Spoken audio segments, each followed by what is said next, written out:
Bom, eu não consigo vê-los, mas tudo bem. Parece que eu não estou falando com ninguém, mas eu já vi aqui, estamos em 20 pessoas, 19 pessoas.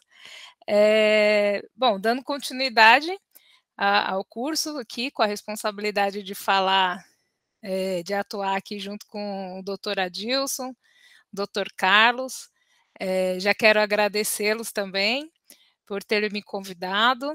Eu fui um pouco relutante para estar aqui hoje, mas é, é muito gratificante. E os dois, na verdade, eles são os responsáveis por eu trabalhar, por eu ser advogada e atuar na área de transporte, né? Sempre me deram aquele empurrão, aquela ajuda, e eu sou muito grata aos dois por isso. Bom, eu sou, antes de ser advogada, eu era agente, eu era administradora de empresas, administrava o escritório de advocacia e cansei de ouvir muitas informações dos advogados de que tudo dependia, não pode fazer assim, tem uma lei que diz assim, assado, então fui fazer direito, também advogo, sou comissária de avarias, tenho especialização em perícia financeira e econômica, e estou me especializando agora no transporte marítimo e comércio exterior. Vou deixar aí para vocês meu celular, o meu e-mail. Quem quiser me contatar, tirar dúvidas, conversar, por favor, fiquem à vontade. Bom, hoje eu vou falar com vocês, vou abordar assuntos que já foram tratados pelo Dr. Adilson e pelo Carlos, e outros que a gente ainda não comentou, se comentou foi de forma superficial. Eu vou falar sobre as formas de contratação dos seguros, de responsabilidade civil facultativa por desaparecimento de carga, de responsabilidade civil do transporte rodoviário de carga e de transporte nacional. Eu coloquei as siglas ali porque a partir de agora eu vou passar a utilizá-las para não ter que falar todo esse palavrão aí, desses seguros de responsabilidade civil. Então, acho que fica até mais fácil também para o entendimento.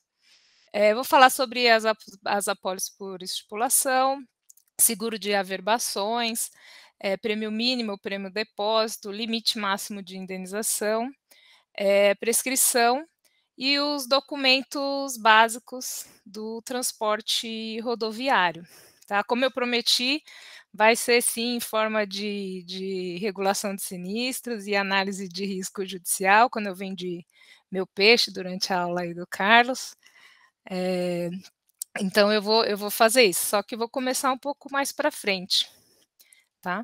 Porque primeiro eu gostaria de abordar as formas de contratação e de pagamento das apólices, tá? Essas 3 formas de contratação que eu vou falar agora, elas servem para os 3 seguros, transporte nacional, RCTRC e RCFDC. Então, por isso, muitas vezes aqui eu vou falar também durante toda a apresentação, ou utilizar a palavra segurado, ou o transportador, ou o embarcador, proprietário da carga. Quando tiver algum ponto que eu tenha que diferenciar as apólices, eu vou falar. E se eu não falar, por favor, quem verificar aí que eu errei, que teve alguma escorregada, por favor, pode me chamar aqui que a gente corrige também, porque eu acho que o curso também é legal a gente ter um bate-papo, conversar, trocar ideias, então fiquem à vontade também para me corrigir. Bom, a apólice ela pode ser contratada na modalidade avulsa ou fechada, que e nessa apólice as coberturas, as partes envolvidas, o tipo de mercadoria, o valor, o local de embarque, o destino, eles não podem ser alterados após a contratação. E por esse motivo ele abrange um único transporte. Um exemplo clássico desse tipo de contratação de apólice é um transporte para mudança. Pode ser a mudança residencial, mudança de empresa. A empresa de transporte, ela realiza essa prestação de serviço com um único transporte, né, um único deslocamento, uma única pernada, que a gente diz. Em um único dia, ela sabe onde vai ser o embarque, o destino, qual o valor dessa mercadoria. Geralmente o proprietário faz um checklist das coisas que ele tem. Eu sei, eu estou falando por causa conhecimento próprio, já me mudei muitas vezes. Então a gente faz um checklist com as mercadorias, o valor. Algumas precisam de nota fiscal, outras não, e contrata um seguro avulso. Ele só vai ter cobertura para esse transporte e da forma que vai estar especificada, que você especificar na proposta de sinistro.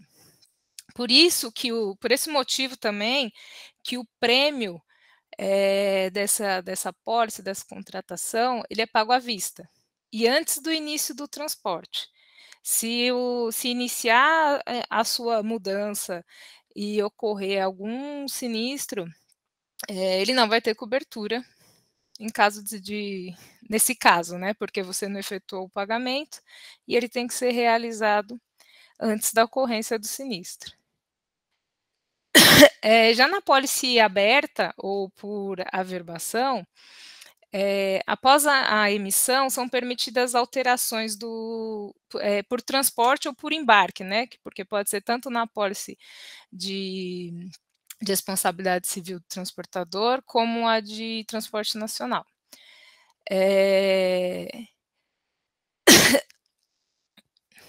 Então você consegue, né, desculpa, nessa pólice aberta você consegue fazer as alterações do tipo de mercadoria, do valor, quem é o embarcador, qual que é o destino, e essas modificações elas são realizadas através das averbações. Como que funciona isso? Quando o segurado vai fazer um seguro, ele primeiro encaminha para a seguradora uma proposta. Então, o transportador ou o embarcador, ele informa para a seguradora, através de documentos contábeis ou como é que se diz? Análises futuras de transportes para clientes em potencial, supondo que seja uma empresa nova que está começando agora no mercado e não tem esses documentos contábeis, informa um valor médio das mercadorias que ele vai transportar, geralmente pelo prazo de 1 ano, e a abrangência desse transporte, se é nacional ou internacional, o tipo de mercadoria também, se vão ser só alimentos, eletrônicos, agrícolas, vai abranger todo esse tipo todas as mercadorias possíveis, produtos perigosos, né? Quem são os clientes potenciais e também o modal de transporte. Com essas informações, a seguradora emite a apólice. E na apólice, ela vem com as cláusulas, com os riscos assumidos, as obrigações do segurado, as coberturas, limite máximo de garantia, o PGR, que é o plano de gerenciamento de risco, que nós vamos falar mais para frente também, o valor do prêmio mínimo e a taxa para cálculo do prêmio. Mais para frente nós vamos entender a importância dessas duas partes, o valor do prêmio mínimo e taxa para cálculo do prêmio. É importante notar que essas informações que são encaminhadas para fazer a proposta de sinistro nas apólices abertas, elas não são específicas para um único transporte, como a gente viu lá na fechada. Elas são generalizadas. Então, por esse motivo, a apólice é conhecida como uma apólice aberta. Ou seja, dentro das especificações gerais, o segurado ele pode realizar qualquer transporte, desde que ele informe a companhia através das averbações. Ah, Mari, o que é averbação? Você está falando tanto de averbação, mas talvez a gente pode ter alguém aqui que não saiba o que significa averbar. Averbar, na verdade, é só você informar a seguradora o que está sendo transportado, qual o valor da mercadoria, de onde ela está saindo, qual o destino, quem é o embarcador, o transportador. Tudo isso para que o embarque tenha a devida cobertura no caso de um sinistro e também para que seja calculado o valor a ser pago pelo segurado, tá. Como que é pago esse prêmio no caso das apólices abertas? Bom, ele pode ser pago por uma fatura mensal, ou anual, que pode ser à vista ou fracionada. Como que funciona a fatura mensal? A seguradora já emitiu a apólice, o transportador ou embarcador vai começar a a realizar o transporte, o embarque das cargas. Ele faz as averbações dos transportes pelo período de 30 dias.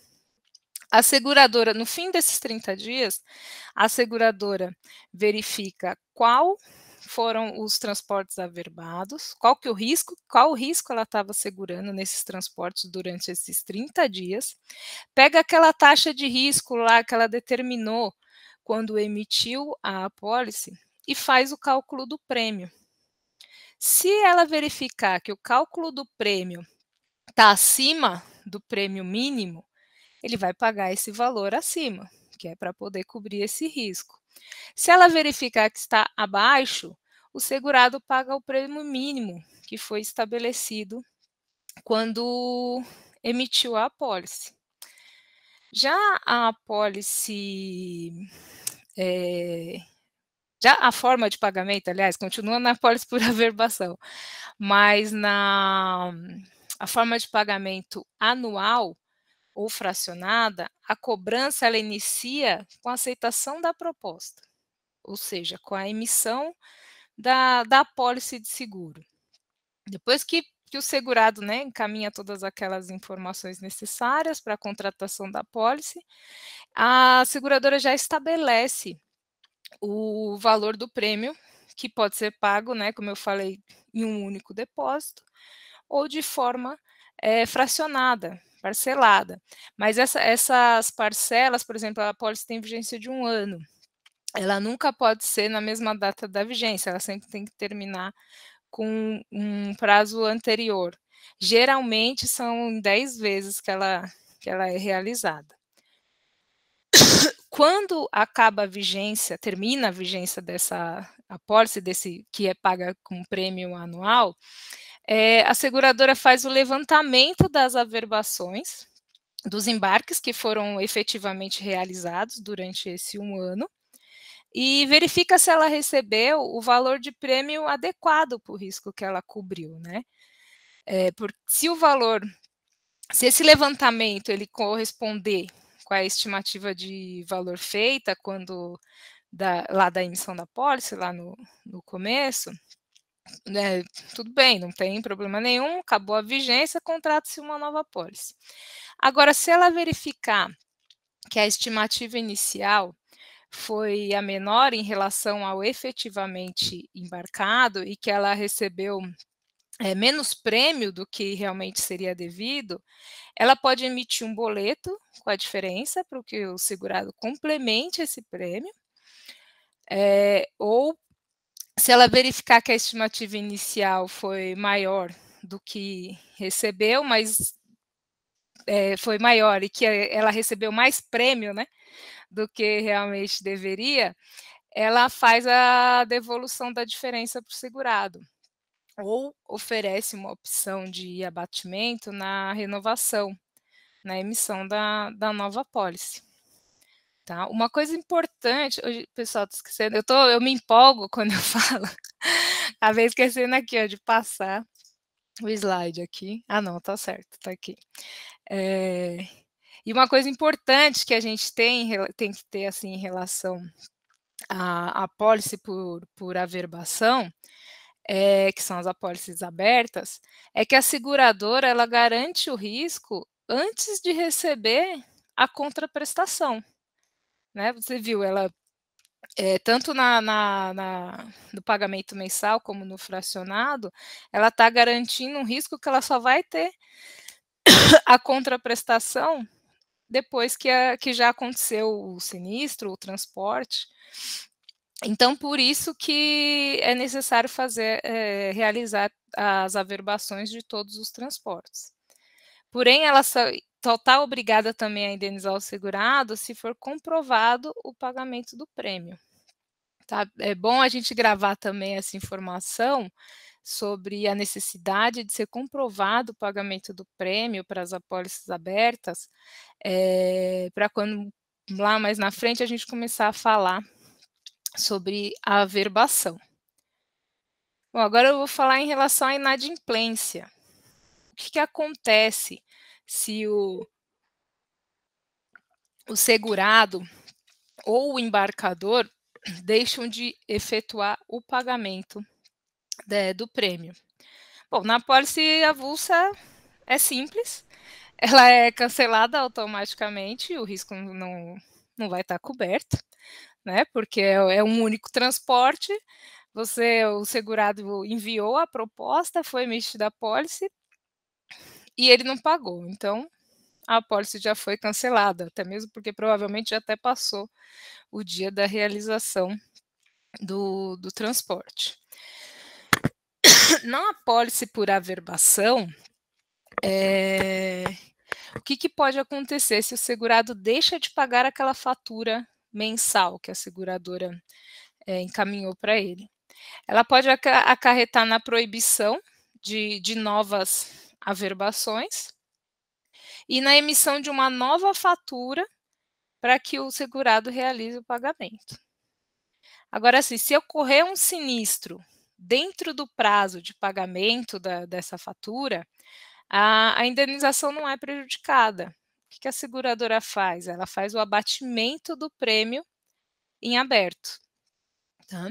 Agora, se o segurado se mantém inadimplente, mesmo com a emissão dessa nova fatura, e geralmente da fatura que já vem do mês que vem, porque a proibição de novas averbações é um pouco complicado das seguradoras fazerem. Então, o segurado acaba ficando aí geralmente com 2 faturas em aberto, e aí sim a seguradora realiza o cancelamento e a proibição das novas apólices. E a proibição de novas averbações, desculpa. E agora na apólice anual ou plurianual, que são apólices que pode ter vigência maior do que 1 ano, 2, 3, elas geralmente são contratadas por grandes transportadores, essas plurianuais, né, e anuais, e se eles realizam um pagamento em depósito único, ou de forma fracionada, quando não é realizado esse depósito único ou o pagamento da primeira parcela, a apólice já é cancelada. Tá? Porque são os 2 pagamentos principais, então significa que o segurado não tem mais o interesse na contratação dessa apólice. Agora, se ocorre a inadimplência das parcelas subsequentes à primeira parcela, né, se for fracionada, o prazo de vigência da cobertura ele é ajustado. Ele é ajustado de acordo com o valor que já foi pago. Então, se ele pagou 2 parcelas, a seguradora vai reajustar a vigência dessa apólice, levando em consideração essas 2 parcelas pagas, e para isso ela utiliza a tabela de prazo curto, que foi criada pela SUSEP, né. Essa tabela ela estipula a correspondência entre os dias de cobertura do seguro e a porcentagem do pagamento efetuado. Que acontece se ocorrer um sinistro dentro do prazo de pagamento dessa parcela, também a indenização ela não é prejudicada, também é realizado um abatimento. Agora, quando se trata da segunda parcela, né, após a segunda parcela, se for estabelecido reestabelecido o pagamento do prêmio, dentro do prazo da vigência que foi ajustado, a seguradora restaura o prazo da vigência original da apólice, tá. Então, assim, ela faz esse reajuste quando tem a inadimplência, para não ter nenhum prejuízo, para não ter que cobrir riscos para o qual ela não vai receber a contraprestação, mas a partir do momento que ela recebe essa contraprestação quando o pagamento é reestabelecido, ela restabelece também o prazo de vigência original da apólice. Eu tenho um caso que eu queria compartilhar com vocês, um processo, porque eu falei aqui em relação às 3 formas aqui de inadimplência, que as apólices são canceladas. E a gente tem um problema muito sério em relação ao cancelamento das apólices quando elas são abertas. Aliás, quando esse cancelamento ocorre por falta de pagamento. Por quê? Porque a apólice determina que é necessária a intimação, a notificação do segurado sobre a inadimplência dele, para que posteriormente você possa cancelar a apólice. E também ele tem que ser notificado do cancelamento da apólice. O que as seguradoras geralmente elas fazem? Elas informam o corretor de seguros. Porque a contratação é feita pelo corretor de seguros, quando é necessário algum endosso é pelo corretor de seguros, quando ocorre um sinistro, também é utilizado o corretor de seguros. O corretor de seguros é quem faz a intermediação entre a seguradora e o segurado. Então, a seguradora acaba encaminhando essa notificação para o corretor de seguros. E isso traz um grande problema na esfera judicial, porque os tribunais de justiça, eles têm um entendimento, assim, uníssono, de que sem a prova inequívoca da notificação do segurado sobre a inadimplência ou sobre o cancelamento, a apólice se mantém ativa. Ainda que a gente utilize essa tese que eu falei, de que o corretor de seguros faz a intermediação entre o segurado e a seguradora, o entendimento do tribunal é outro. Então, isso é uma coisa assim, muito difícil de administrar em relação à negativa, é o cancelamento administrativo e quando ele vai para o judicial, porque aí as seguradoras realmente acabam perdendo as ações por conta disso. Tá? Eu tenho alguns casos assim, e a maioria, quando não tem a prova inequívoca, não tem como, mesmo que a gente junte os e-mails, os ARs que a seguradora encaminha para o corretor, mas não encaminha para o segurado, a gente acaba tendo aí a improcedência da ação ou a procedência, dependendo em qual parte que a seguradora está, né, no polo ativo ou no passivo. Bom, agora sim, como eu prometi, eu só queria falar em relação à contratação, inadimplência, porque isso também é importante quando você faz a regulação de sinistro e análise de risco judicial, como eu falei agora, em relação ao cancelamento da apólice sem a notificação do segurado.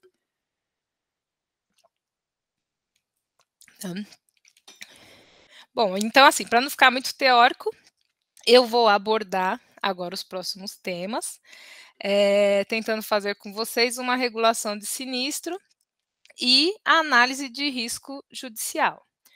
A regulação do sinistro é uma das fases mais delicadas do contrato do seguro, né? Não importa qual seja o contrato.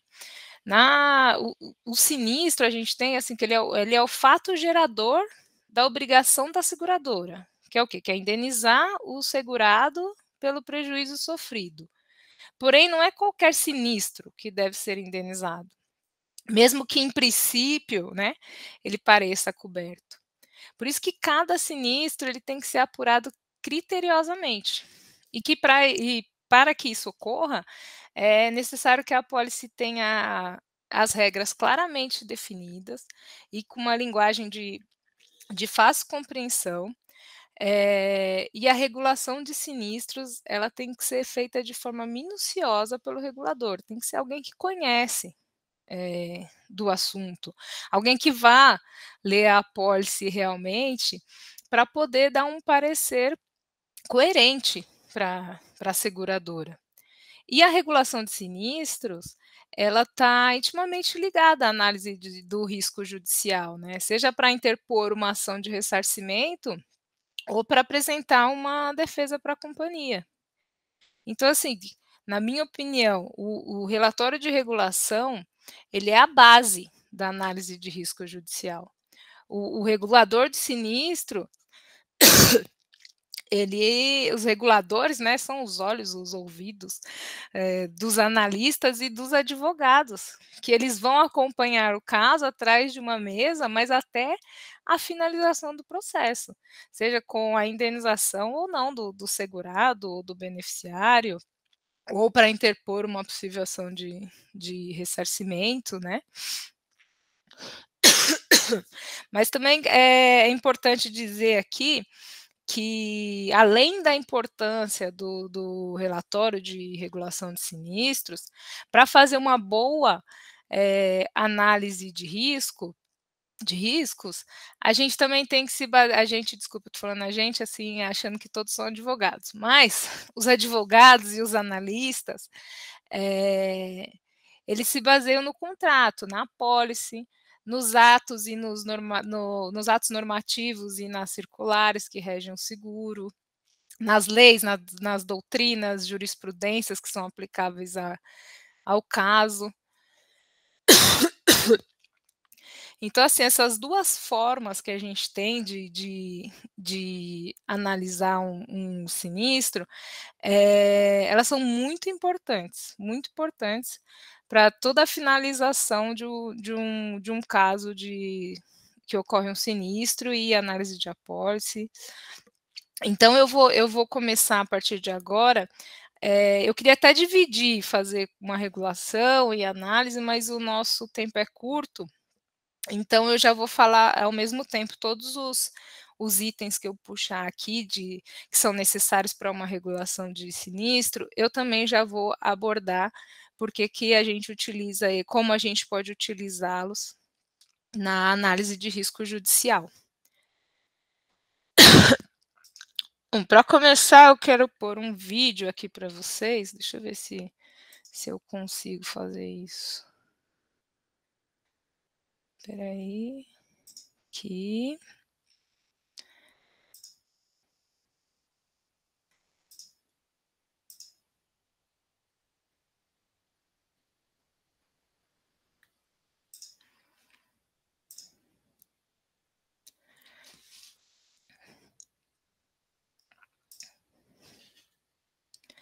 Ih, acho que ele não abriu.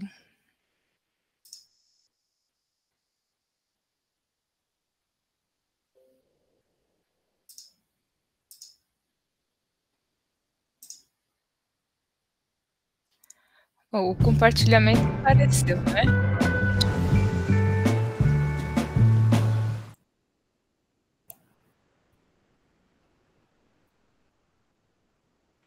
Tá dando para Agora, ver, outra né. imagem impressionante, você vai ver o exato momento em que uma carreta tomba em Santa Catarina. Motoristas que vinham atrás não conseguiram avisar o motorista que a carga estava solta.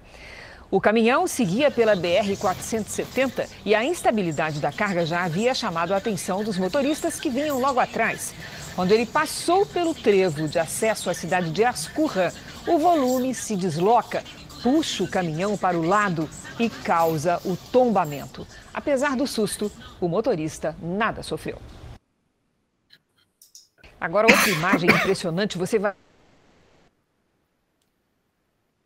Bom, deixa eu retornar a apresentação aqui, porque se eu começar a falar, depois eu me atrapalho, gente.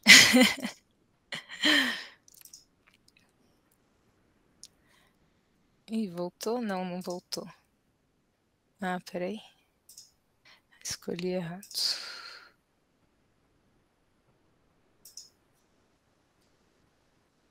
Voltou, né, para a página da apresentação? Não estou conseguindo visualizar. Voltou? Ah, ok. Ah, sim. Tá, então tá certo. Obrigada. Bom, analisando esse vídeo e também essas fotos que eu coloquei aqui sobre o de tombamento da carga, a gente, para começar uma regulação de sinistros, a primeira coisa que a gente precisa verificar é qual que é a apólice aplicável para esse caso, né, para esse sinistro. Então, assim, primeiro, como eu ouvi muito quando eu era administradora dos advogados, é que depende. Depende do quê? Depende de quem realizou a abertura do sinistro com a seguradora. Foi o embarcador? Ah, então nós vamos tratar em relação a esse sinistro com a apólice de transporte nacional. Foi o transportador? Então a gente vai utilizar a apólice de RC-TRC, que é a responsabilidade civil do transportador rodoviário de carga, que cobre colisão do veículo transportador, tombamento, incêndio e algumas outras coberturas que o doutor Adilson frisou aí para a gente na apresentação dele. Ok, já vimos qual que é a apólice que nós vamos utilizar. Segundo ponto, tem cobertura? Bom, também vai depender de uma série de fatores. As duas apólices, tanto a de TN como a de RC-TRC, elas têm cobertura para acidentes ocorridos com o veículo transportador. Porém, a causa desse acidente provavelmente foi o mau adernamento da carga. Você viu que a repórter, ela até começa a reportagem dizendo que as pessoas estavam tentando avisar o motorista que a carga estava ali se movendo, estava caindo, e que quando ele foi fazer a curva, a carga se moveu e derrubou e fez com que o veículo, o transportador, tombasse. Então, nesse caso, ele só vai ter cobertura na apólice de RC-TRC se o transportador tiver contratado a cobertura adicional para os riscos de adernamento e má arrumação ou mau acondicionamento da carga. E na apólice de transporte nacional, se tiver contratado a cobertura básica ampla A, que é uma cobertura mais abrangente. Inclusive, acho que até cabe aqui um parênteses, eu coloquei aqui um slide em relação às coberturas existentes na apólice de transporte nacional. A gente tem a cobertura na apólice de transporte nacional, ela pode ser contratada somente com a cobertura restrita C, que cobre os riscos em decorrências de acidentes com o veículo transportador e despesas de salvamento da carga. Pode ser também a restrita B, que ela abrange a cobertura restrita C e mais os prejuízos ocasionados pela natureza, como desmoronamento ou queda de pedras, terras. Até coloquei uma foto aqui, esse caso é um acidente no Irã, que houve o desmoronamento ali, são rochas que atingiram 2 caminhões. E também uma aqui de um derramamento de óleo. Você vê que o óleo aqui não ficou só na pista, né? Ele também foi para as áreas laterais aqui de plantação, de vegetação. Esse acidente eu não consegui identificar onde foi. Eu peguei uma foto do Google e não consegui identificar, não tinha lá a identificação do local. E a cobertura básica ampla, lógico, ela abrange as 2 coberturas restritas e mais algumas outras coberturas, como o roubo, o furto da carga. Também é possível você contratar coberturas adicionais para essa apólice, e as coberturas especiais. As coberturas adicionais, elas são contratadas conforme a necessidade da operação, né, seja do transportador ou do embarcador. Então, por exemplo, a cobertura adicional para molhadura, né, que caso ocorra a molhadura da carga, da mercadoria, a seguradora vai cobrir. Agora, já a cobertura especial, ela é uma cobertura, como se diz, para um tipo de mercadoria. É uma cobertura, são coberturas diferenciadas para um tipo especial de mercadorias, como, por exemplo, transporte de animais vivos, produtos congelados também são especiais. Eu não me lembro agora se obra de arte também é, ou se está na adicional. Não, acho que é especial, sim. Bom, na apólice de RC e TRC também tem a cobertura básica, que é a que a gente já tratou aqui, que são os acidentes ocorridos com transporte com o veículo transportador. Também é possível contratar coberturas adicionais e coberturas especiais. Deixa eu ver aqui. Bom, agora dando continuidade aqui à nossa... Ô, professora. Oi. Eu queria fazer vamos falar, um testemunho aqui, que quando eu comecei a atuar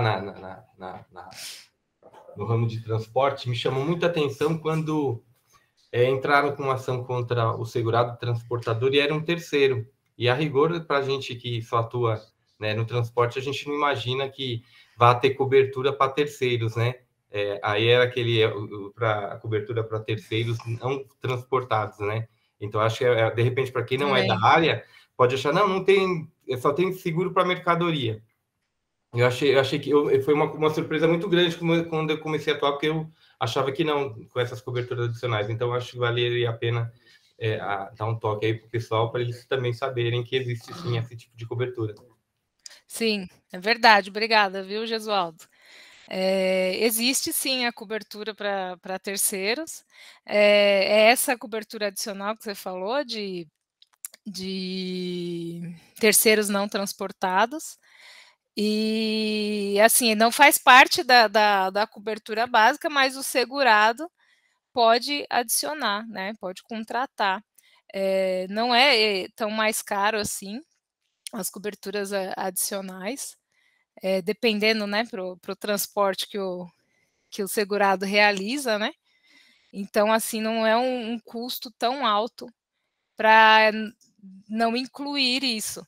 É muito comum nesses acidentes, como eu mostrei, o tombamento de carga, que o caminhão possa atingir outras pessoas, possa atingir um carro, possa atingir outros pedestres, né? Não sei, depende de onde o veículo tomba. Então, essa cobertura é bem importante. E obrigada, viu, Gisualdo, por lembrar aí a gente que existe sim. Bom, então vamos partir agora do princípio que tem cobertura, seja qual for a apólice, se é a de transporte nacional ou se é a de RC, TRC. E aí vem a outra pergunta. Cabe indenização? Bom, primeiro a gente tem que saber se é uma apólice fechada ou aberta. É uma apólice fechada? Sim. Foi realizada a averbação do transporte? Foi. Ok, então cabe a indenização. É uma apólice aberta? Foi realizada a averbação? Foi. Pode ser que não caiba indenização. Foi realizada a averbação? Não. Já está certo que não cabe a indenização. Foi realizada, só que ela foi realizada após o sinistro. Então, aí a gente pode dizer também que não tem indenização.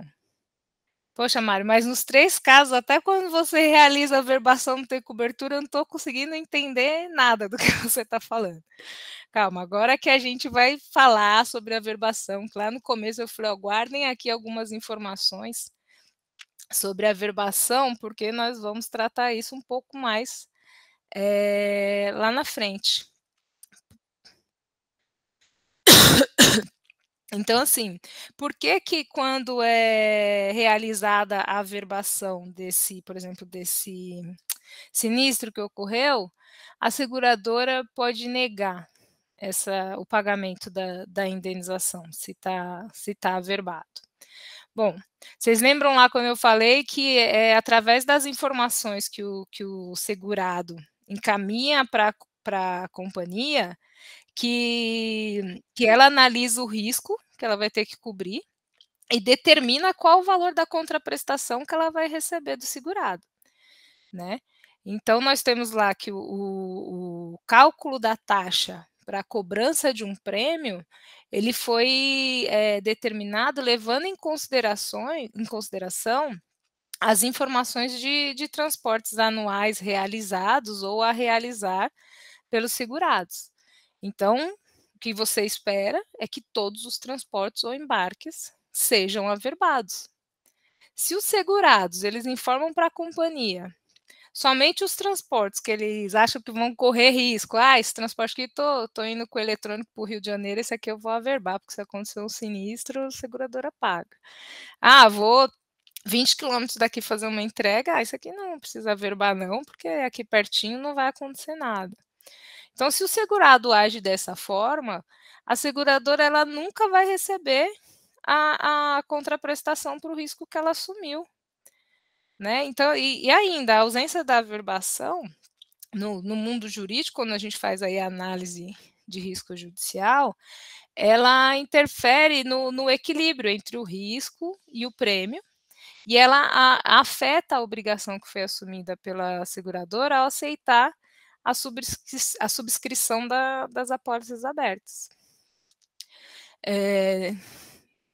Por tudo isso aqui que eu falei para vocês em relação a essa obrigatoriedade, é que as apólices elas trazem no seu clausulado a obrigatoriedade do segurado de realizar a averbação de todos os transportes abrangidos pela apólice, ou seja, todos aqueles que são realizados durante a vigência da apólice. E eles têm que ser realizados antes do início da viagem, antes do início do transporte, sob pena do segurado perder o direito da indenização. Tá? No mundo jurídico e no mundo dos seguros, a gente trata essa obrigatoriedade de realizar as averbações como o princípio da globalidade das averbações. Tá? E também o que a gente utiliza muito, né, quando vai tratar da não averbação, é que ela fere o princípio do mutualismo, que é um princípio básico dos seguros, né? O mutualismo, não sei se você é repetitiva, mas para quem não entende muito do princípio, ele representa a contribuição de várias pessoas que estão expostas ao mesmo tipo de risco, ou seja, uma massa de segurados, para a formação de um mundo comum, de um fundo comum. E esse fundo comum ele é composto por quê? Pela soma das contribuições dos segurados, pela soma dos prêmios que eles pagam. E por que isso? Porque quando ocorrer um sinistro, é esse fundo comum e mútuo que vai suportar as perdas desse segurado. Então, se o transportador, o embarcador deixa de averbar esses transportes, ele está prejudicando toda essa massa de segurados. E a seguradora também, que assumiu, que vai ter que assumir esse risco, se esse fundo comum aí não puder suportar as perdas.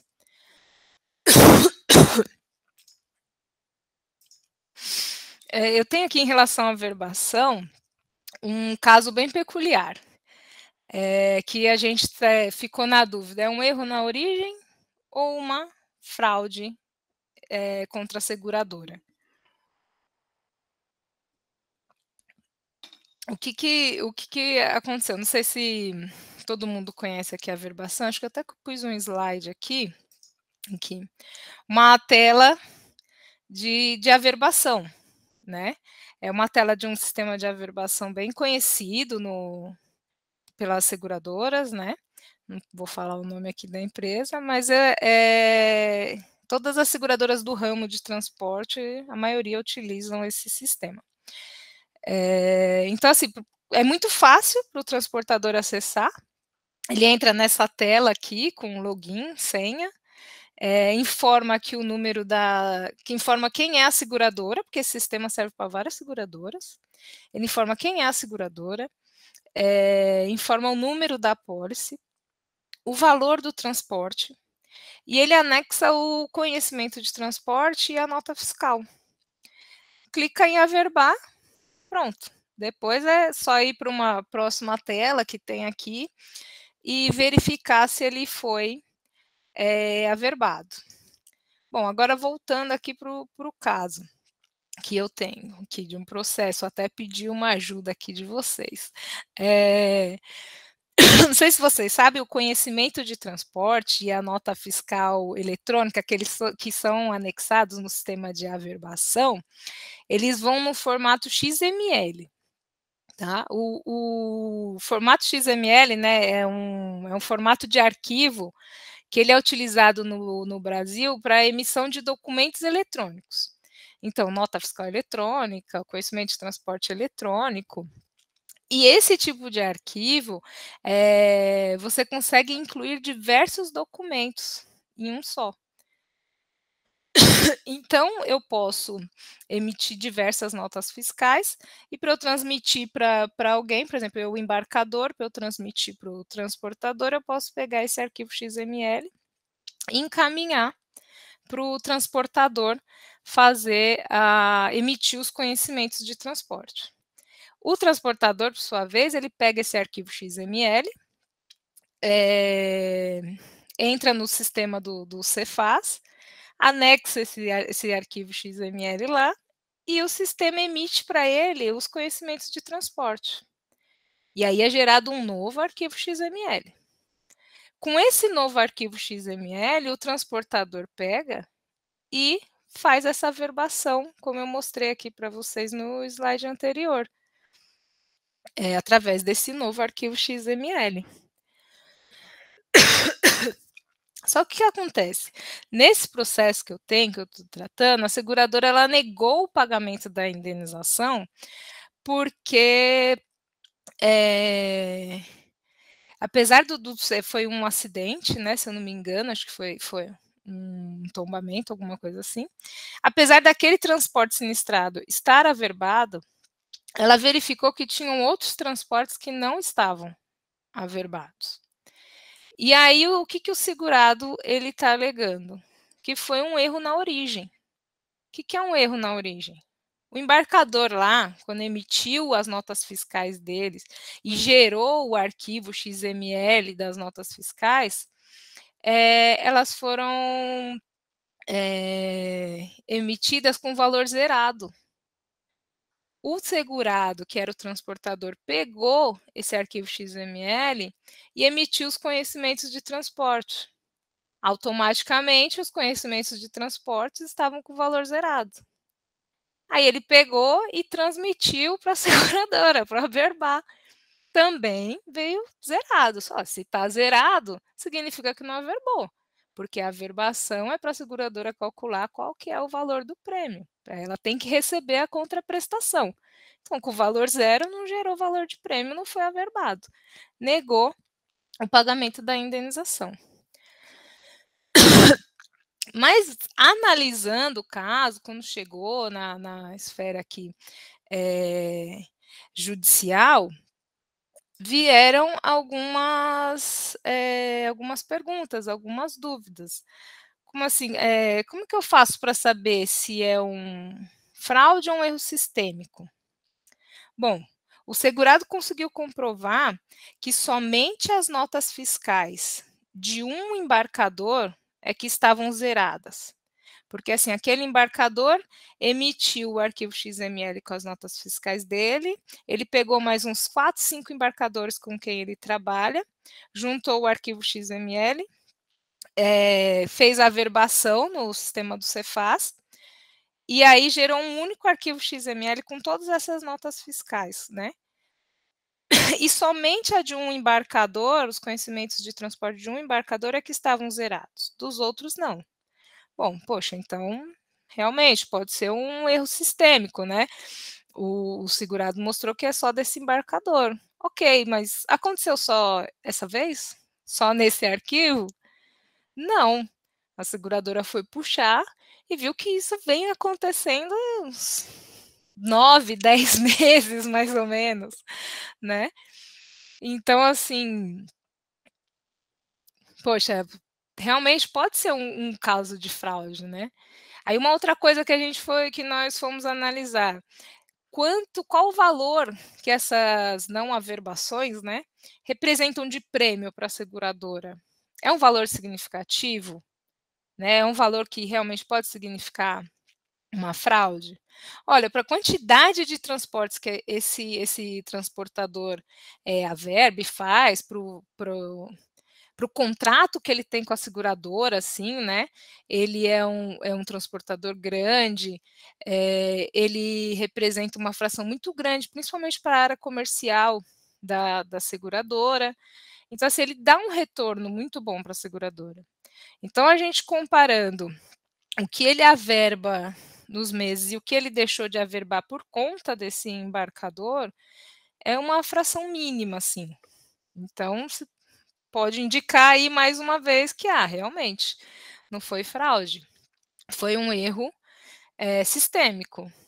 Tá, mas e esse erro, ele é perceptível? Se ele é perceptível, quem tem que perceber? É o embarcador na hora que emitiu a nota fiscal? Ou não, o transportador, quando fez a emissão dos conhecimentos de transporte dele, ele também teria que perceber? Ou é da seguradora? A seguradora tem que analisar a averbação dos milhares de segurados que ela recebe, identificar um erro e dizer, ó, amigo, aqui tem alguma coisa errada aqui, não está batendo com o nosso contrato, tá? E também uma outra questão, se não foi uma fraude, vale a pena emitir uma fatura com o valor desses prêmios e cobrir o sinistro desse segurado, né? Bom, enfim, são várias questões que a gente levantou, né? Que eu levantei com a seguradora. Estamos tratando ainda esse caso. Ainda não fomos citados para apresentar defesa, né? Porque a seguradora agora tem aquela reconhecimento de uma ação que foi interposta contra ela, já passa, então a gente já começa a analisar antes mesmo de ser emitida a carta de citação. Então, estou tratando desse caso, fica aí para vocês também analisarem, pensarem, depois se quiser me ligar, trazer uma solução legal aí, eu agradeço, não vou achar ruim não, porque a gente já vem tratando isso há cerca de 2 meses já. Próximo ponto. Bom, próximo ponto são se os bens que foram sinistrados, eles estão compreendidos no seguro, na apólice, né? As apólices, elas têm uma cláusula que ela determina quais são os bens cobertos e para quais não tem cobertura, desde que não tenha sido contratada uma cobertura adicional, uma cobertura especial para aquela mercadoria X.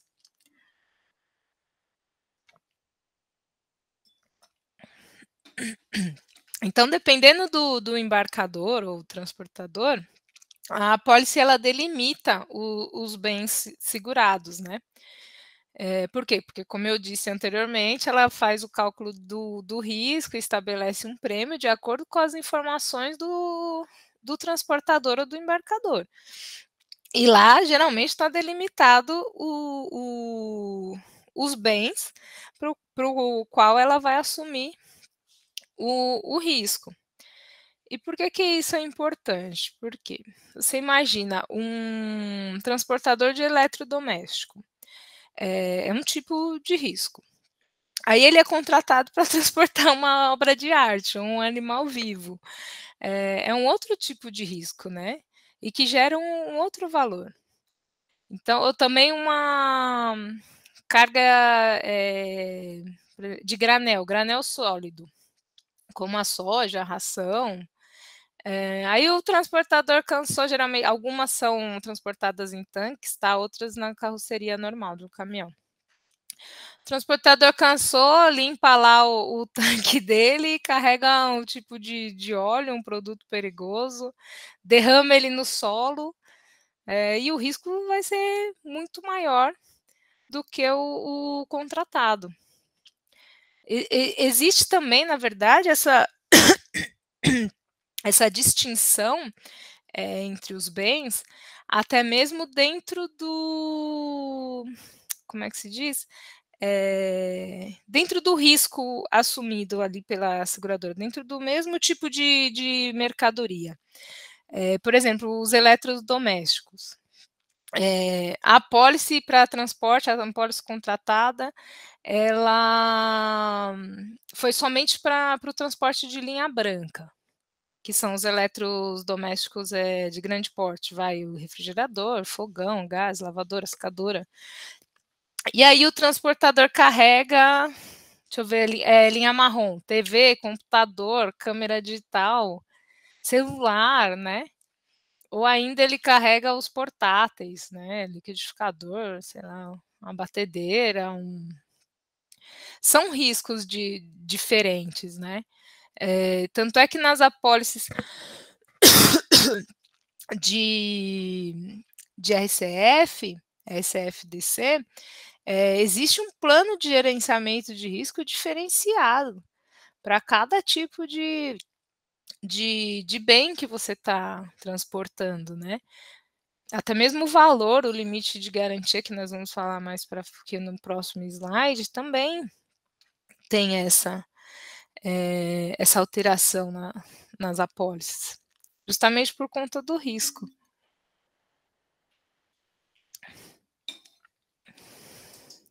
Aqui, ó, o próximo. O próximo slide é sobre o limite máximo de garantia. Né? Então, o sinistro ele tem cobertura, ele está averbado, o bem é compreendido pela apólice. Aí agora a gente tem que saber qual que é o limite máximo de garantia. Tá? O LMG, como a gente trata, né, para os íntimos, ele representa a quantia máxima que a seguradora assume por viagem ou por embarque. Porém, na maioria das apólices de transporte,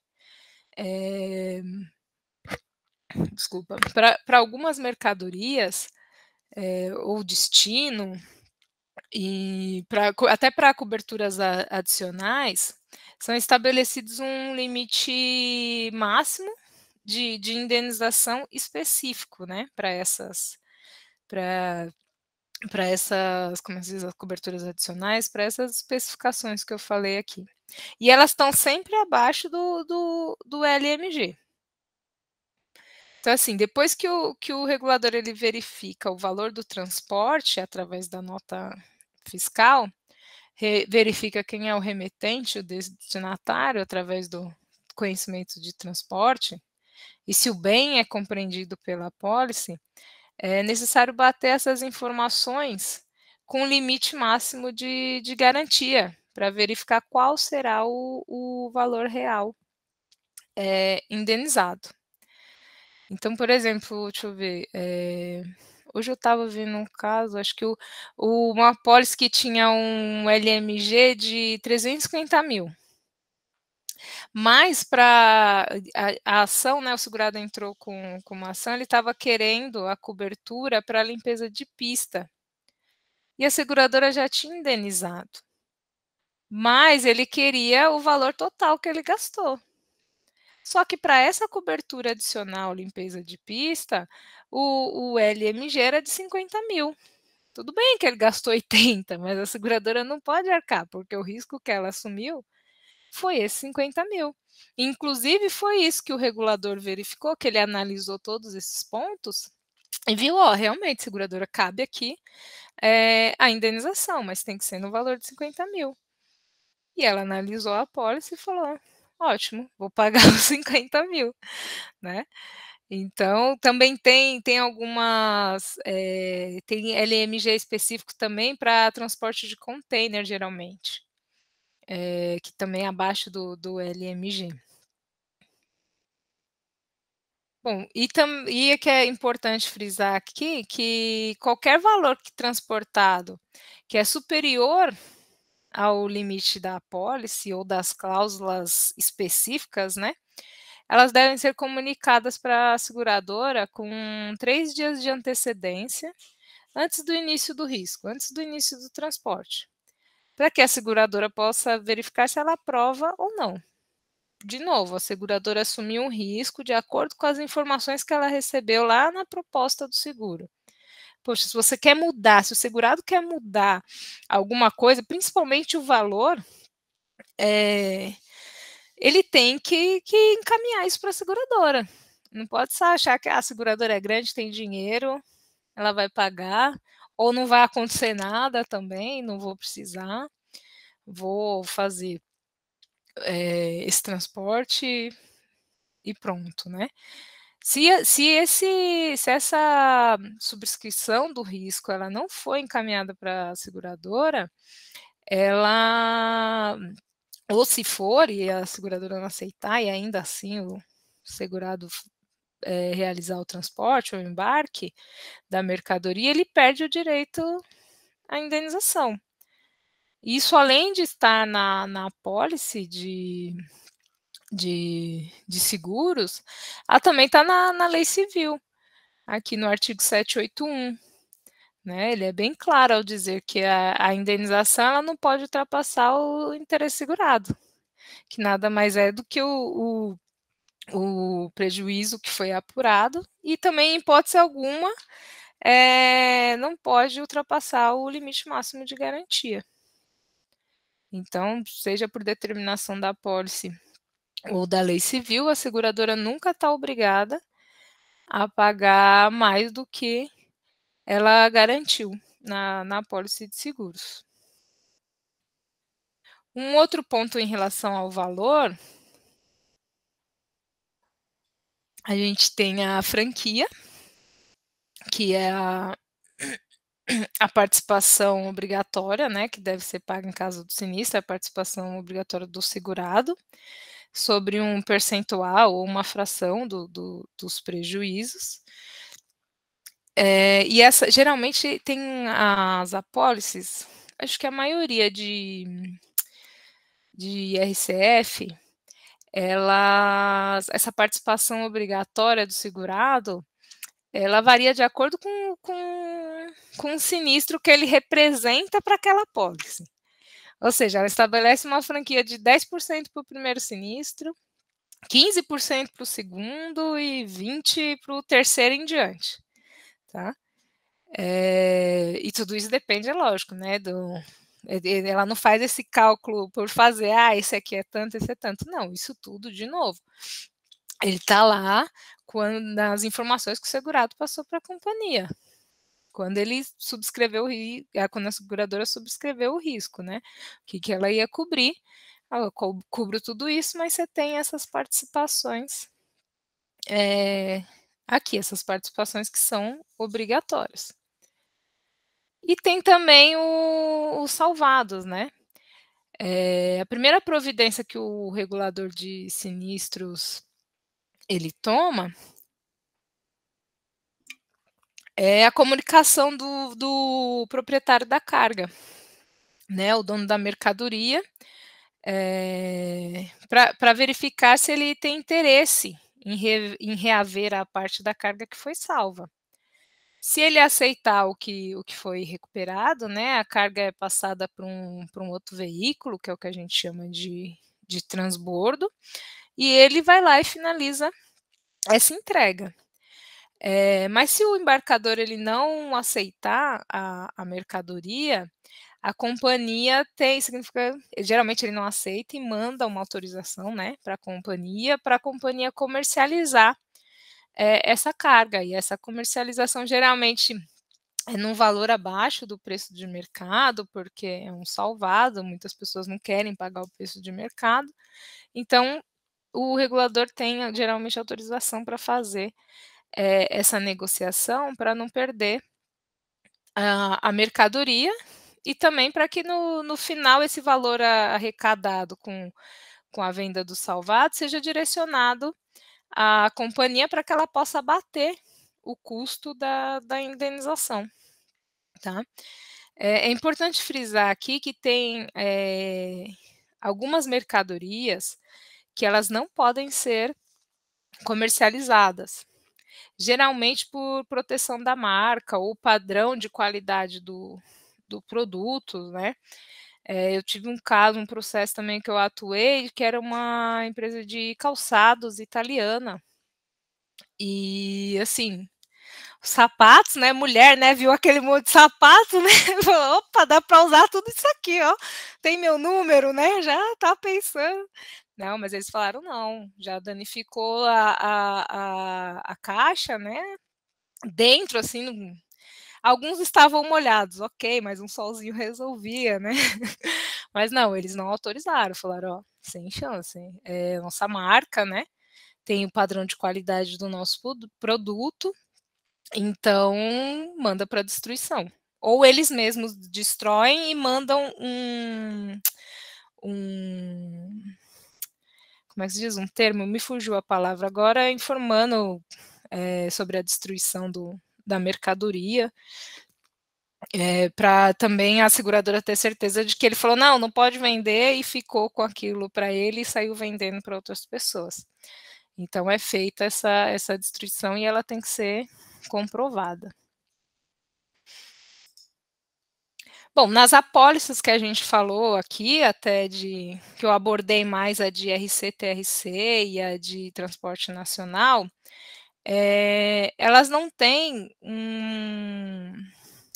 uma coisa muito importante que a gente tem na apólice de RCF-DC, que é o plano de gerenciamento de risco. Quer dizer, a transporte nacional cobertura básica ampla A, ela tem, porque algumas cobrem o furto e roubo, então elas têm esse plano de gerenciamento de risco, que é o PGR, né. Bom, por que só tem nessas 2 apólices? Justamente por conta disso, por conta do roubo e furto, eles são as causas mais comuns para a perda da carga, né, e que causam mais prejuízos às seguradoras. Até trouxe aqui uma pesquisa da Associação Nacional do Transporte de Carga e Logística, NTC e Logística, falando, acho que é uma pesquisa, se eu não me engano, de 2020. Deixa eu tentar colocar aqui. Espera aí, não é aqui. Para mostrar para vocês. Esse aqui.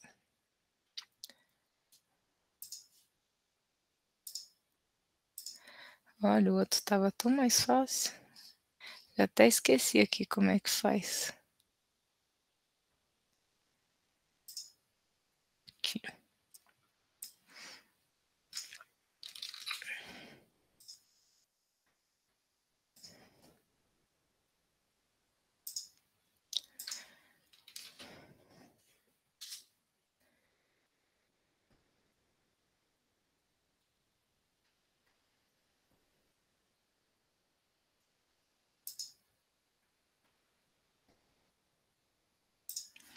Deixa eu pegar aqui a apresentação.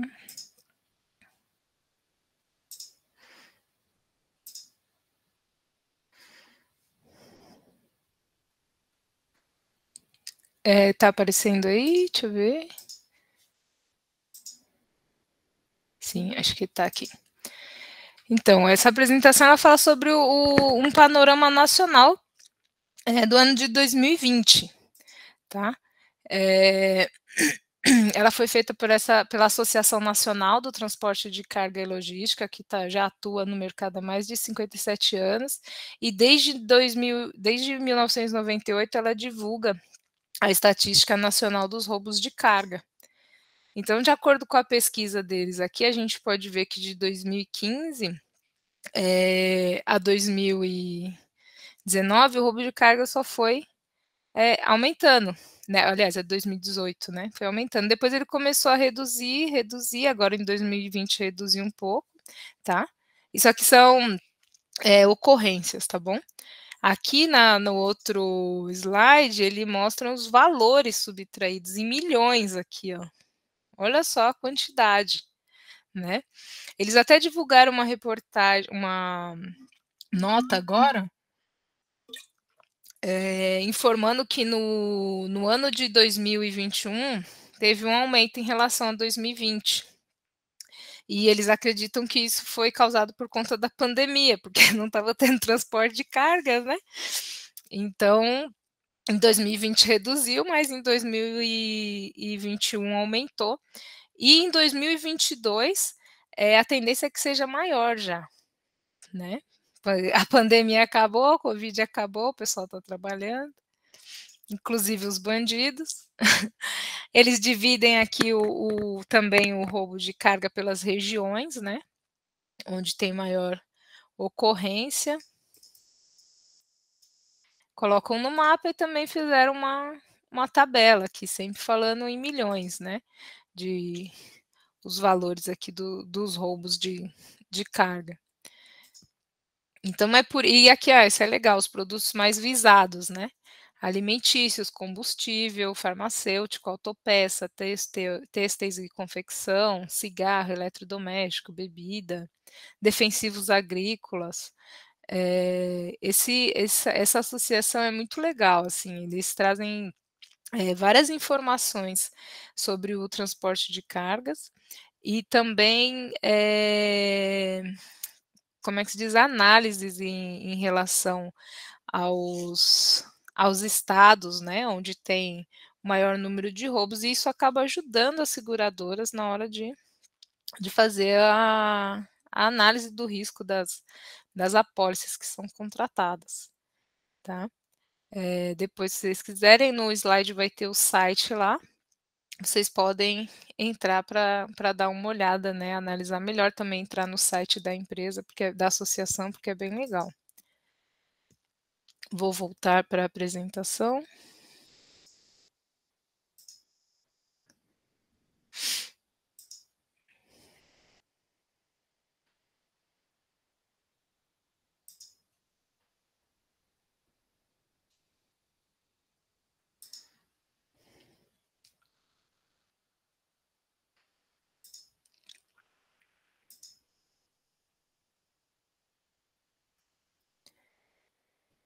Bom, para o plano de gerenciamento de risco. Para que ocorra o gerenciamento de risco, os segurados determinam na apólice, as seguradoras, desculpa, determinam na apólice quem são as empresas gerenciadoras homologadas por elas e quais podem ser utilizadas pelo segurado, tanto para análise do perfil profissional do motorista, como para o rastreamento e monitoramento. Em algumas apólices são empresas diferentes e outras não, é a mesma empresa que realiza esses dois trabalhos, tá? Não é obrigatório utilizar as empresas que são determinadas na apólice, porém, para utilizar outra, novamente, você tem que informar a seguradora e ver se ela aprova, né?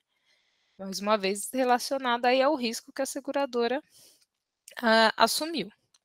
Então, na análise do perfil profissional, o segurado ele envia as informações do motorista para a empresa analisar o perfil de risco e aprovar, né, liberar ou não o transporte para que ele seja realizado por aquele motorista em questão.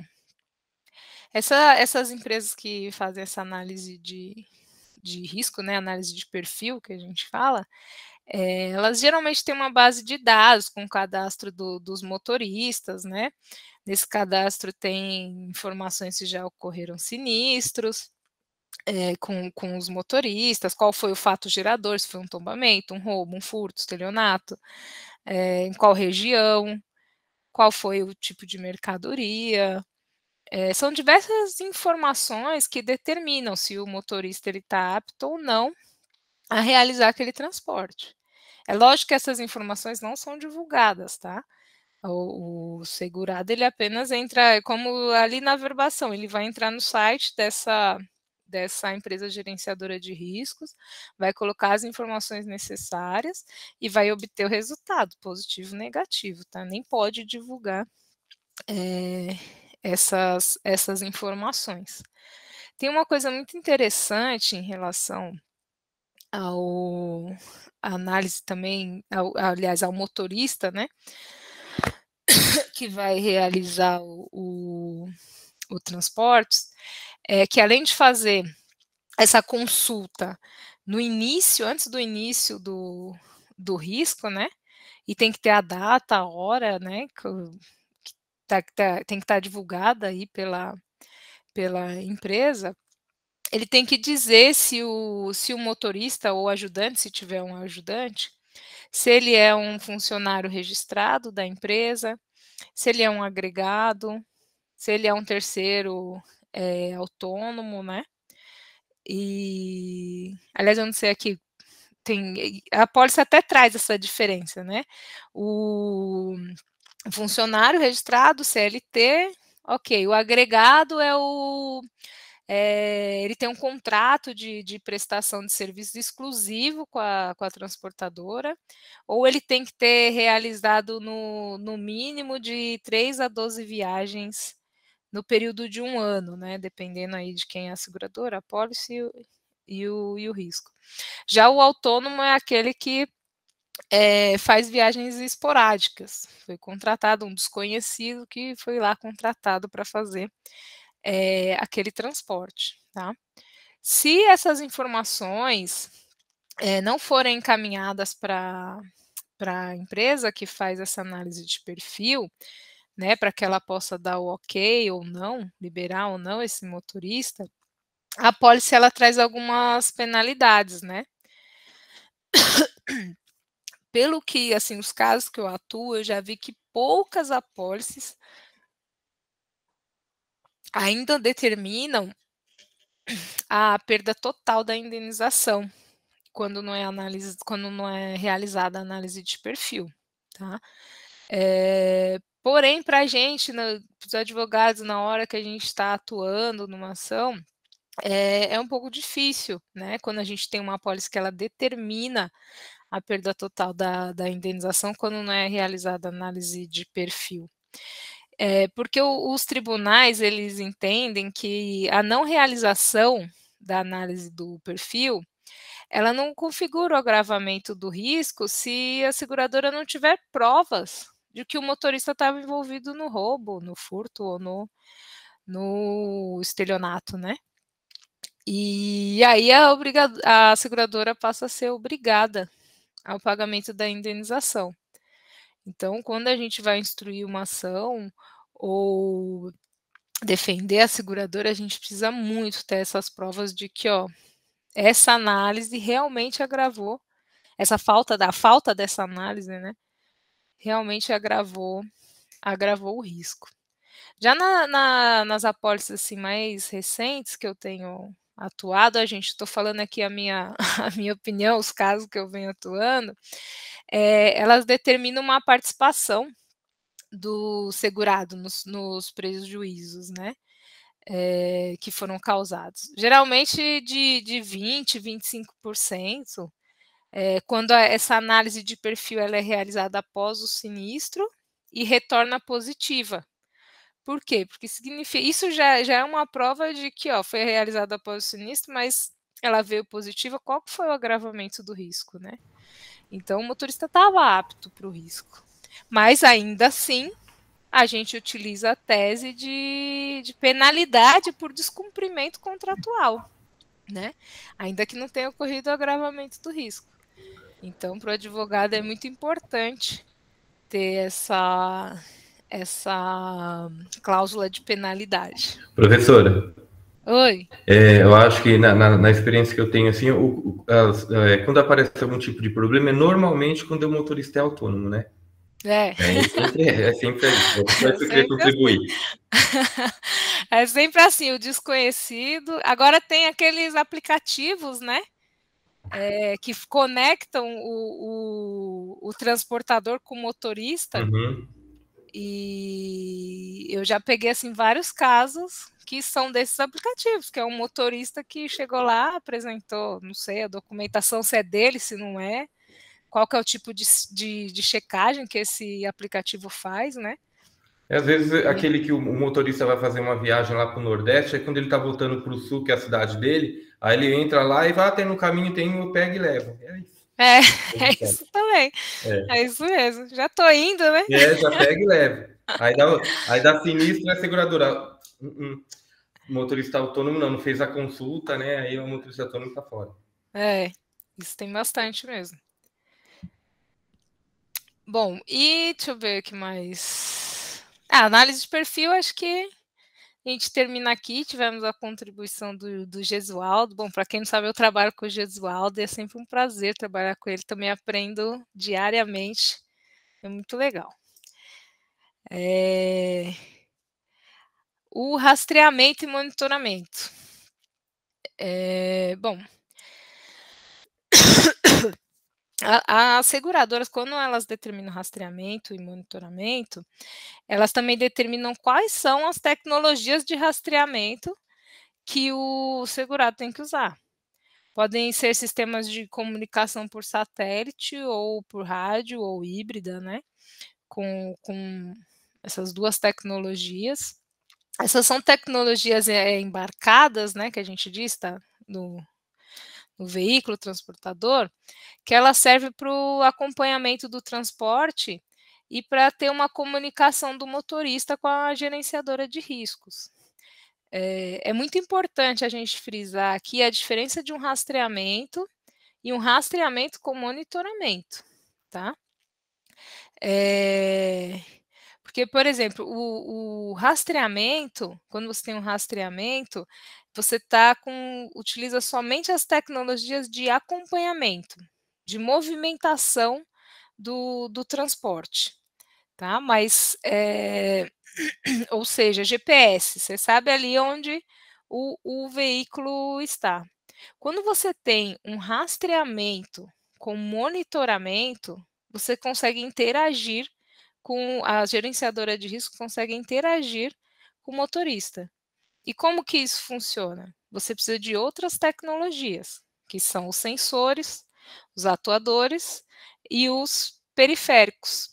Além, é claro, da tecnologia do rastreamento, né?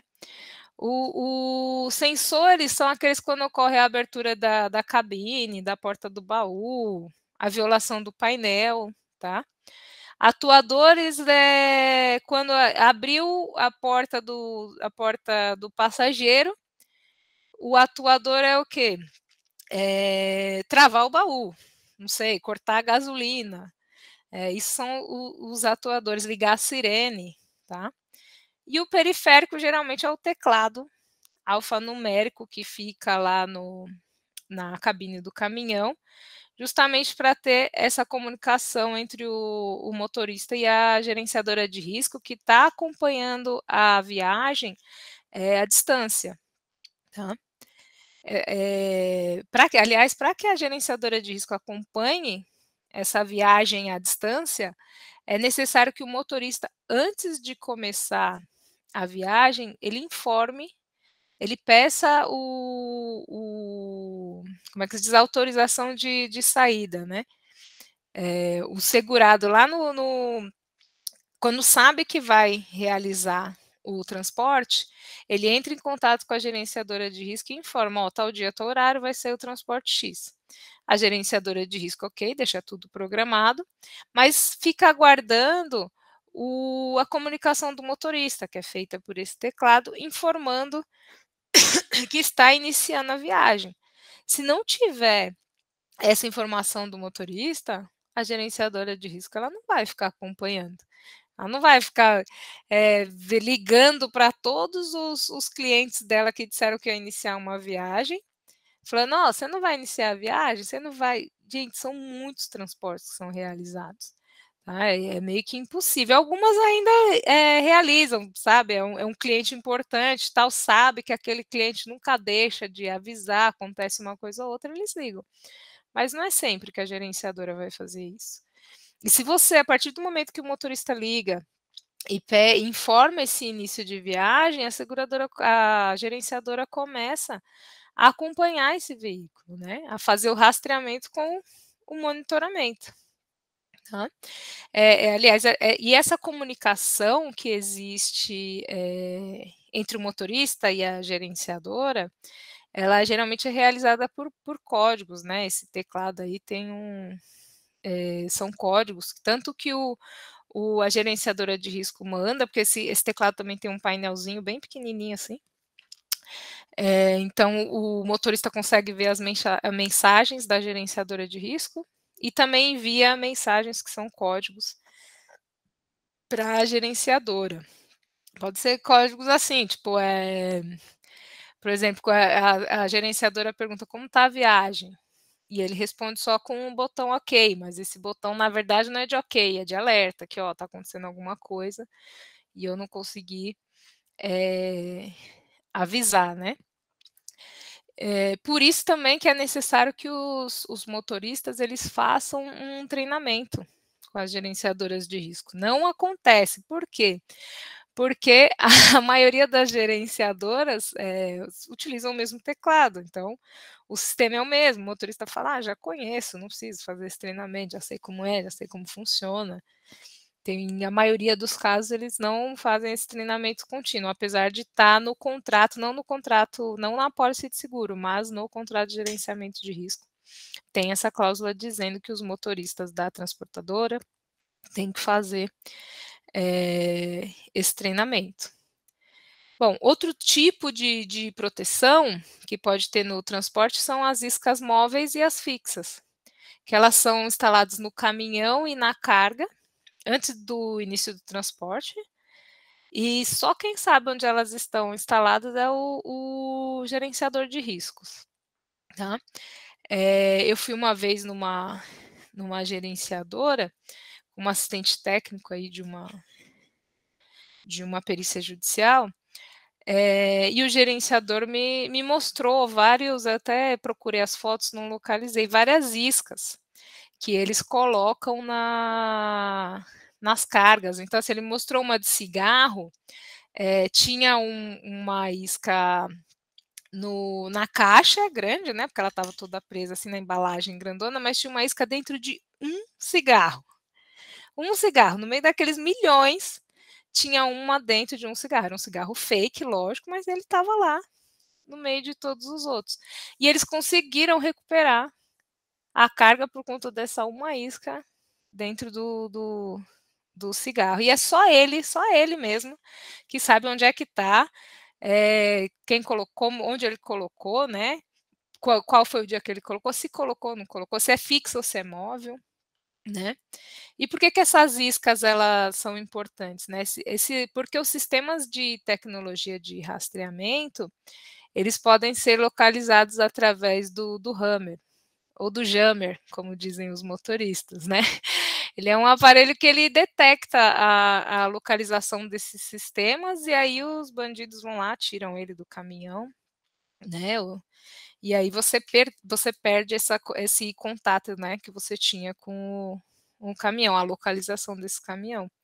E sobram só as iscas que estão não só no caminhão, mas na carga, e que elas são rastreadas para a recuperação da carga que foi roubada. Tá? No plano de gerenciamento de risco ainda, a apólice pode determinar a necessidade de escolta armada quando os rastreadores param de funcionar, ou quando o motorista informa que tem um problema mecânico, para numa área de risco. Então, eles dão lá, por exemplo, 1 hora para que a gerenciadora de risco, junto com o segurado, acione a escolta armada, né? E tem casos, lógico, que já sai, a carga já sai do embarcador com a escolta armada, com a segurança, né? E vai até o destino assim. Também tem a delimitação de rotas, em que na apólice determina quais são as áreas de risco que o motorista não pode passar, ou que ele não pode pernoitar, não pode fazer parada, e os horários de corte também. Que, por exemplo, horário de corte não pode tá o caminhão em movimento transportando das 8h às 8h. Então, esse é um horário de corte em que não pode ocorrer o transporte, tá?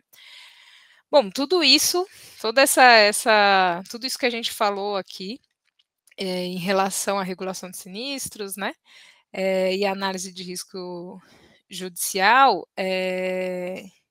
elas devem ser minimamente analisadas, e a gente tem que verificar quando, como é que se diz, através do... Ai, meu Deus, fugiu a palavra. Oh, desculpa, gente, me perdi aqui. Pensando no próximo slide aqui, que aliás até me esqueci. Ah, tá. Bom, enfim, aqui a gente terminou essa análise aqui em relação ao gerenciamento de riscos. E aí, para terminar, a gente tem a DDR e também falar um pouquinho sobre a prescrição, tá bom? Bom, a DDR. DDR é a dispensa do direito de regresso, uma vez que a seguradora paga a indenização. E desde que haja o cumprimento integral do plano de gerenciamento de risco por parte do transportador, a seguradora ela não exerce o direito de regresso junto aos transportadores X, que geralmente eles estão indicados na apólice, pode ser só um transportador também, tá? Só que existem exceções, né? Uma delas é o quê? O cumprimento parcial do plano de gerenciamento de riscos, os riscos amparados pelos seguros obrigatórios, que seria os riscos em relação ao veículo, né? RCTRC, que é um seguro obrigatório.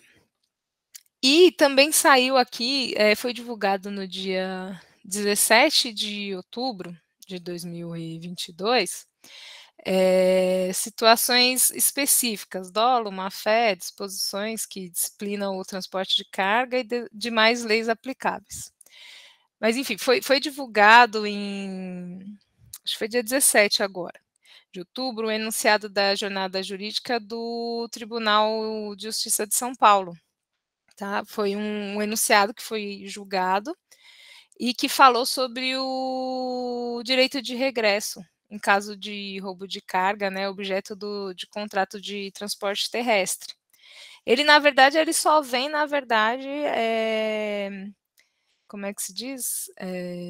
Ratificar, né, retificar, aliás, o que já vem descrito nas apólices, né? Aliás, ajuda muito os advogados quando vão construir as suas teses, né? Então, porque ele diz que no roubo de carga, objeto de contrato de transporte terrestre, é cabível o direito de regresso, se assim o autorizam as circunstâncias fáticas, ainda que exista a cláusula de renúncia pela seguradora, nas hipóteses em que houve agravamento do risco ou culpa do transportador. Isso foi de um processo que foi, eu até coloquei aqui o julgamento,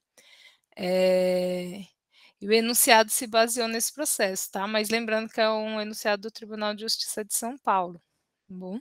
Pode ser que é possível até utilizá-los em outros tribunais, mas esse é de São Paulo. Depois, se vocês quiserem dar uma olhada, também vai estar aqui no no slide, para vocês analisarem tanto o processo como depois o enunciado. Bom, por fim, nós temos aqui a prescrição. Né, de acordo com a Lei 11.442 de 2007, que é a Lei de Transporte, né, o artigo 18 ele determina que prescreve 1 ano a pretensão da reparação de danos em contratos de transporte. E o prazo inicia do conhecimento do dano, que seria a data do sinistro, né? Porém, nós temos a súmula 219, que ela determina a suspensão desse prazo quando ocorre o pedido de pagamento à indenização à seguradora, até o momento que o segurado recebe essa resposta. Tá? Então, por esse motivo, o transportador ou embarcador, eles não podem contar da data do aviso ou da negativa da indenização o prazo de 1 ano para interpor uma ação de cobrança, porque o caso vai estar prescrito. Tá?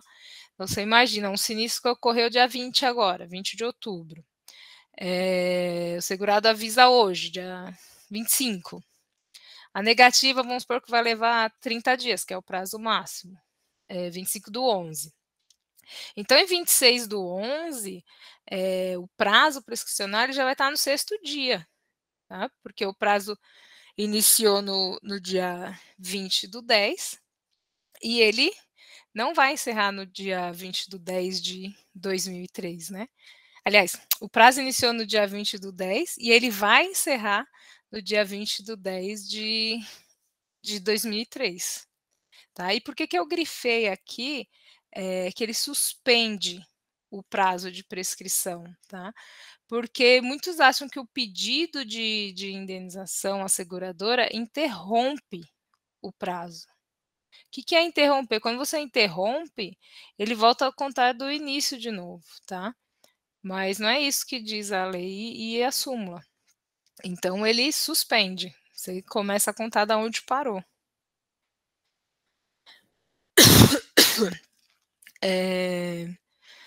Bom, deixa eu ver mais.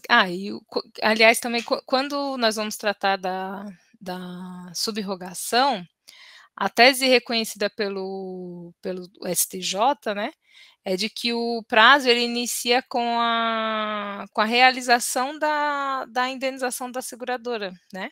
Ou seja, a data em que a seguradora fez o pagamento. E nós também temos a tese, né, quando se trata do ressarcimento, da subrogação, do prazo trienal, que está no Código Civil, no 203, parágrafo 3º, inciso 5, né, que trata da reparação civil. Sim, ela é boa, mas não é uma tese recomendável, porque o nosso sistema jurídico, ele segue o princípio da especialidade da norma para a solução dos conflitos aparentes de normas. Então, ele dispõe que a regra especial prefere a regra geral, ou seja, a regra da Lei 11.442, que é de transporte, ela prefere a regra geral, que é a do Código Civil. O mesmo acontece com o parágrafo 1º, inciso 2º, né, da linha A, que determina que a contagem do prazo para os seguros de responsabilidade civil inicia com a citação do segurado, né? Ao meu entender, nós não podemos incluir nesse rol os seguros de IRC-TRC e IRC-FDC, porque o transporte é regido pela lei especial. Então, porque ainda assim, não, tá certo, ele é regido pela lei especial, desculpa. É que eu ia falar uma outra coisa aqui, que mesmo que esse seja assim um pensamento meu, você pode se perguntar: "Poxa, Mário, mas ainda existem, muitas denunciações, né, à lide, né, por que que os juízes autorizam? Se você entende que não pode incluir aí o RC-TRC e o RCF-DC nesse parágrafo 1º?" Porque na minha opinião, né, o Instituto da Denunciação à lide, ele é regido pelo Código de Processo Civil. E o contrato de seguro, ele traz uma obrigação de indenizar a seguradora, né, e isso está lá nos termos do artigo 125, inciso 2º do Código Civil. Então, por isso que, na minha opinião, ainda deve sim ser realizadas as denunciações à lide, a seguradora deve aceitar ou não, tá, por esse motivo, uma opinião minha, assim, mas isso é uma discussão muito grande, que geram aí altos papos em relação à prescrição. Bom, já faltam 8:50 aí, vou terminar por aqui, também acabaram meus slides, minha apresentação. Eu quero agradecer a presença de todos vocês, dizer que eu estou à disposição, e abrir aqui para quem quiser falar, conversar, bater um papo, fiquem à vontade. Eu queria dizer que foi ótimo, a exposição foi muito interessante. Tem temas bem polêmicos aí para serem discutidos, sim, né? Como o da prescrição, o da subrogação, da denunciação da lide, mas foi excelente, gostei muito dela. Obrigada. Eu também gostei, parabéns, Mariana. Eu divirjo da sua opinião em relação à prescrição do RC. É claro que é uma matéria extremamente polêmica, sempre essa questão, porque quando é levado assim, principalmente em qualquer juiz, em todos os casos que eu tive, ele aceita a denunciação sim, porque ele leva no geral. Eu também, no início, eu também pensava igual você, olha, mas no transporte, mas assim, a gente vai tomando tanta paulada, que eu desisti. Eu falei, não, vou deixar aqui, não sei se o seu Adilson também, o que ele acha a respeito dessa matéria e os demais, mas é uma matéria extremamente interessante, polêmica. Eu também pensava igual você, mas foram tantas pauladas, e nunca ter conseguido sustentar. Cheguei até a ouvir assim, qual é o prejuízo que a seguradora teve em relação a ele não ter feito a comunicação, porque as seguradoras normalmente elas batem daquela forma assim que ele deveria ter avisado o sinistro lá quando ocorreu, e muitas vezes ele fala que não, mas eu estava esperando ajustar a questão com o embarcador, e assim vai. E aí todos os casos que eu discuti, acabei perdendo. Terrível. O tema é muito polêmico, né? Mas é bacana. É claro que a gente, por trabalhar com seguradoras, a gente acaba adotando a tese que é favorável à seguradora. Mas eu também, quando eu tomei conta que havia muitas outras interpretações, muitas, né? Não apenas uma, não, muitas outras interpretações distintas, você vê que tem muita coisa ainda para discutir. E aí tem algumas situações que o próprio mercado segurador fica em dúvida. Por exemplo, a gente falou sobre a accionata, né, de que é o direito a subrogação começa a contar a partir do pagamento, né? Então, as seguradoras todas defendem isso. Então, a partir do pagamento, você começa a contar o prazo prescricional. Ou seja, a seguradora tem um prazo prescricional para si própria. Agora, quando é contra ela não admite esse pagamento como início do prazo. Então, o tema é complicado. Mas, até antecipando, no nosso último encontro, eu vou trazer alguns temas muito polêmicos do mercado segurador. Enfim, imagina, se a gente já discute aqui com prescrição, a gente vai ter outros que são bem complicados para a gente tratar. Mas temos que colocar na mesa, né? Temos que saber né? Ter todo o quadro formado para tomar decisões, não há dúvida alguma. Mas eu gostei muito da apresentação da Mariana. Ela estava nervosa antes, mas foi maravilhosa. Obrigada. Obrigada, gente. Bom, mais alguém? Vamos discutir algum outro tema? Ou vamos esperar o doutor Adilson trazer na semana que vem? Discutam com ele, né? Eu queria só falar uma coisa para vocês com relação eu não sei, porque eu não atuo mais na cobrança de prêmio, no caso das contas mensais, porque por ser um risco decorrido, ela acaba se tornando um título executivo extrajudicial, né? E aí as seguradoras elas já entram direto com a execução. E aí eu não sei se teve uma hora que caiu aqui, não sei se você chegou a falar em relação a isso, questão do prêmio, você chegou a falar? Não, eu falei só, na verdade, o que acontece com a inadimplência, Tá. Mas uma inadimplência, mas ocorre depois do pagamento. Entendeu? Não a inadimplência, por exemplo, de 2 faturas ou mais, ou até quando está chegando na segunda, que vira o título executivo, assim, isso também. Isso é verdade. Eu parei só na inadimplência e no retorno da vigência da pólice, né? Que quando faz o pagamento, ela tá válida, né? Continua aí. Sim, com certeza. Porque muitas seguradoras aí, para quem não atua direto, ela espera, né, juntar quando o segurado está inadimplente, mas como por ser um risco decorrido, ela segura algumas aí, depois manda lá para, que no caso aqui, se fosse lá na Sompo, para Mariana, não sei se ela está aí hoje, para executar. Não, agora é a Juliana Medeiros, ela está aqui, ó. Tá. Ela que está fazendo. Não, mas é isso. Mas parabéns, achei ótimo também. Acho que para quem não está no dia a dia do transporte foi bem didático. Parabéns. Obrigada. Obrigada, gente. Legal. Bom, então é isso. Nós nos vemos na quinta-feira, então, para discutir com o doutor Adilson. Temas polêmicos, né? Temas polêmicos. Como se amigo. Mas tá legal. Tá bom, um gente. abraço, pessoal. Até mais. Boa noite, obrigada. Tchau, boa noite, até quinta.